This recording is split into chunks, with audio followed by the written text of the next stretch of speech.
Bismillahirrahmanirrahim. Assalamualaikum warahmatullahi wabarakatuh. Kita lanjutkan ke video kedua kita tentang listrik statis, yakni tentang hukum Coulomb.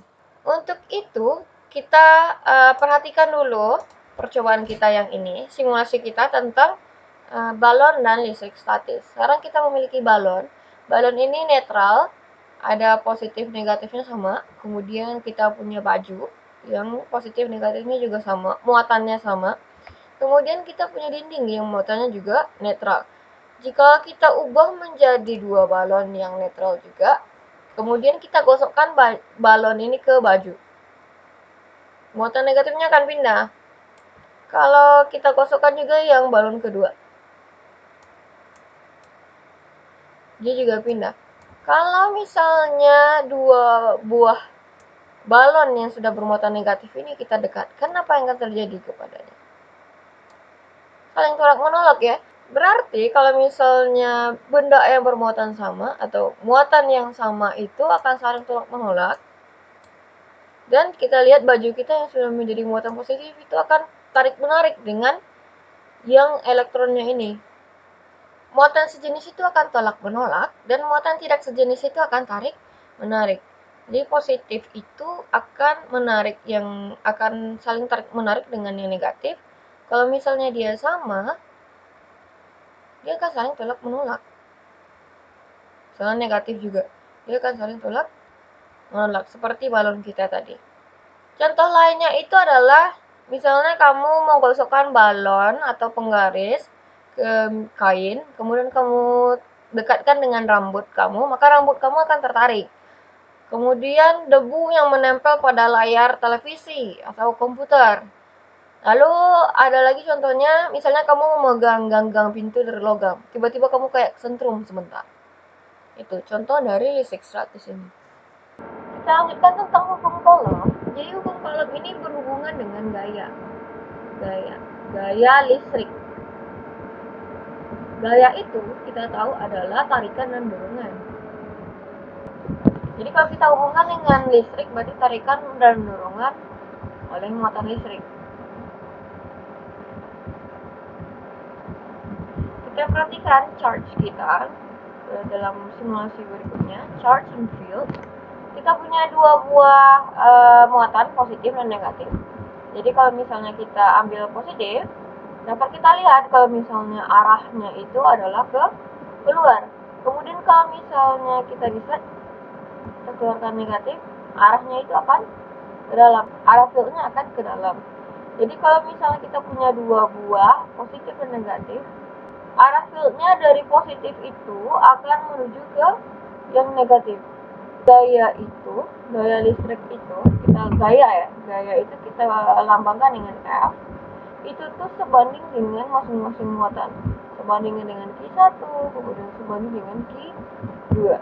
Lalu kita lihat lagi, kalau misalnya kita ubah ini, kalau misalnya kita ubah jaraknya, gayanya juga akan berubah ya. Jadi semakin jauh sebuah muatan, mati gayanya akan makin kecil. Jadi makin jauh makin kecil, berarti dia tidak sebanding gitu ya.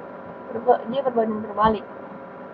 Tapi perlu diingat di sini, kalau misalnya dia berbanding terbalik bukan dengan R, dengan jaraknya aja cuma, tetapi dia berbanding terbalik dengan kuadrat jaraknya. Kalau kita mau masukkan ini ke dalam sebuah persamaan, maka jadinya adalah F itu sebanding dengan Q1, Q2 per R kuadrat. Nah, dia sebanding, bukan sama dengan. Jadi apa yang harus kita lakukan untuk mengubah lambang sebanding ini?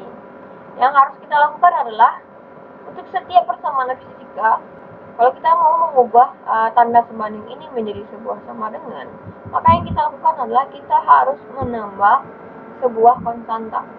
Jadi F itu sama dengan, nanti ada sebuah konstanta K, Q1, Q2 per S kuadrat. Ini adalah persamaan dari hukum Coulomb. Dengan F itu adalah gaya listrik. F adalah gaya listrik dengan satuannya itu Newton. Kemudian Q1 dan Q2 itu adalah muatan listrik yang satuannya Coulomb. R itu adalah jarak antara dua buah muatan, itu meter. Kalau R kuadrat berarti meter kuadrat ya.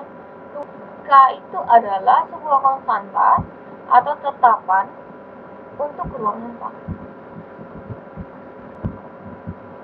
K itu adalah 9 dikali 10 pangkat 9 Newton meter kuadrat kolom kuadrat. Atau K itu 1/4 V epsilon 0, dengan epsilon 0 itu adalah permitivitas ruang hampa, dengan harga epsilon 0 itu adalah 8,85 dikali 10⁻12 kolom kuadrat per Newton meter kuadrat. Dari mana asalnya 8,85 kali 10⁻12 ini?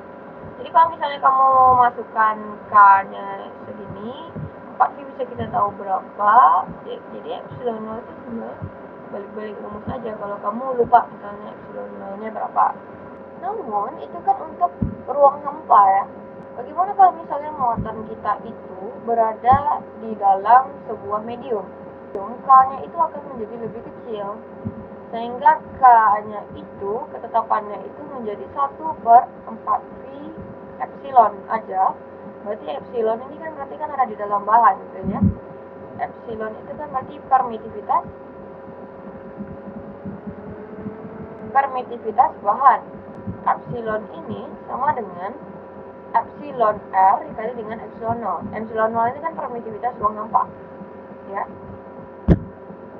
Epsilon R ini adalah permitivitas relatif bahan. Epsilon R ini akan lebih besar dari 1.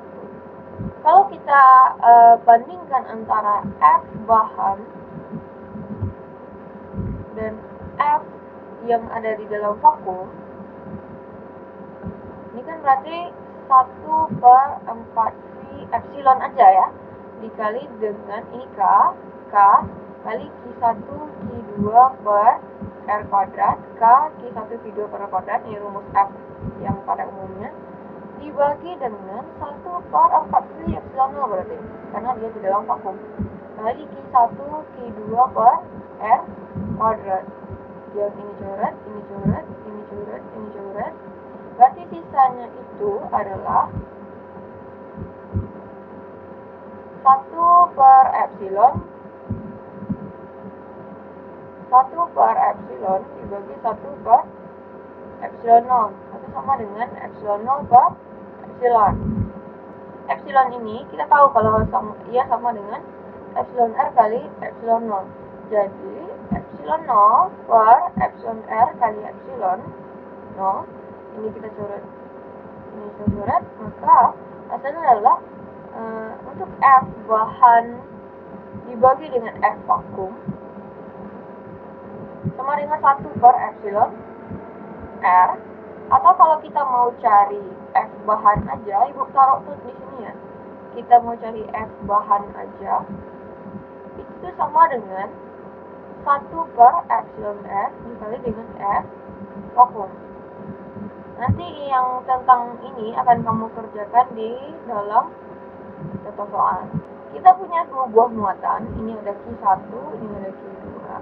Kemudian kalau misalnya muatannya beda, berarti dia akan tarik menarik. Ini F12, kemudian ini F21. Besar dari F12 itu akan sama dengan F21, cuma arahnya akan berbeda.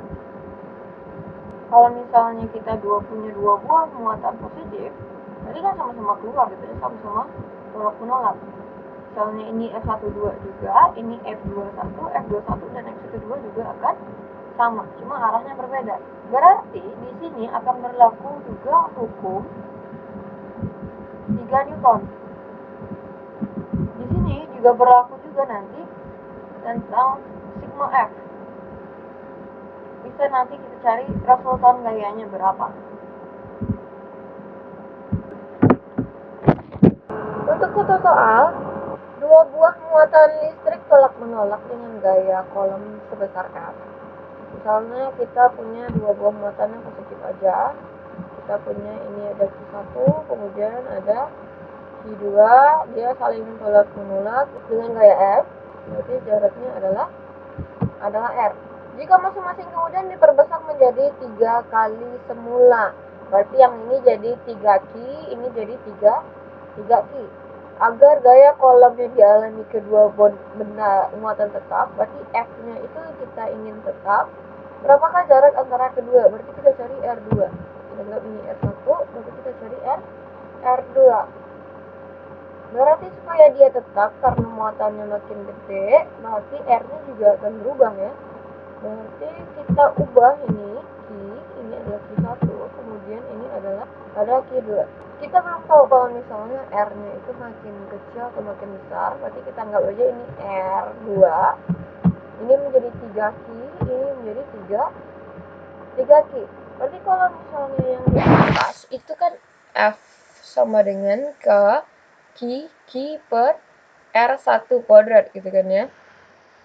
Untuk F2 berarti adalah K dikali 3Q kali 3Q per R2 kuadrat. Jadi kalau misalnya kita selesaikan ini berarti Q kuadrat per R1 kuadrat sama dengan 9K Q kuadrat per R2 kuadrat.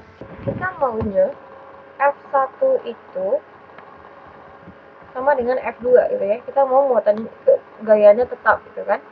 Berarti F1 itu sama dengan K kuadrat per R1 kuadrat sama dengan 9K kuadrat per R2 kuadrat. Ini bisa kita coret. Berarti 9R1 kuadrat sama dengan R2 kuadrat.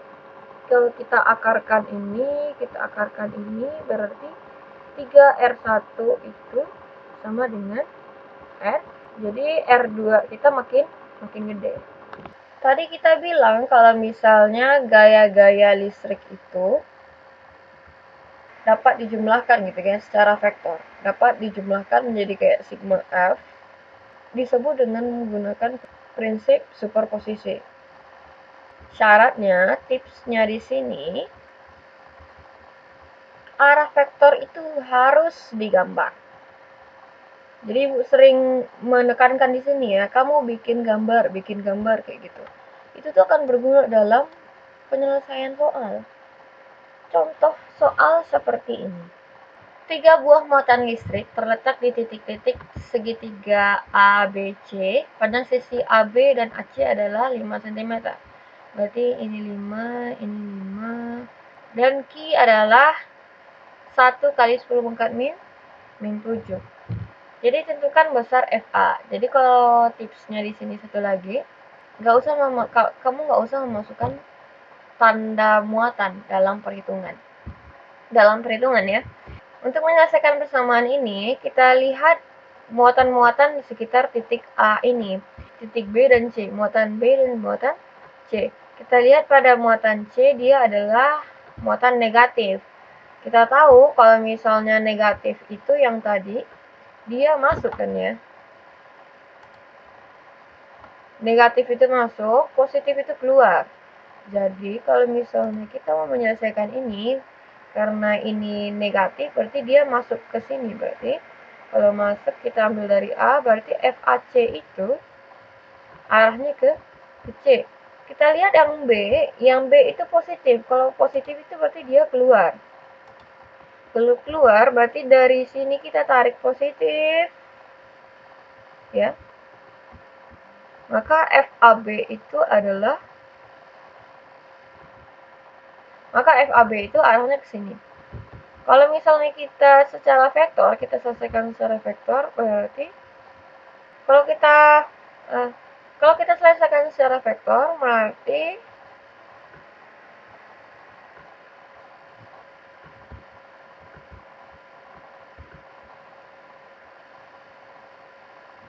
FA itu arahnya ke sana. Oke, yang harus kita cari terlebih dahulu adalah berapa FAB dan berapa FAC. FAB itu berarti kan antara A dan B ya. Berarti K QA dikali QB per RAB kuadrat. Kalau kita mau cari FAC, berarti QA kali QC per RAC kuadrat. Lalu, kalau kita mau cari FA, itu kita gunakan yang vektor ya. Berarti FAB kuadrat ditambah FAC kuadrat ditambah 2 FAB FAC cos theta.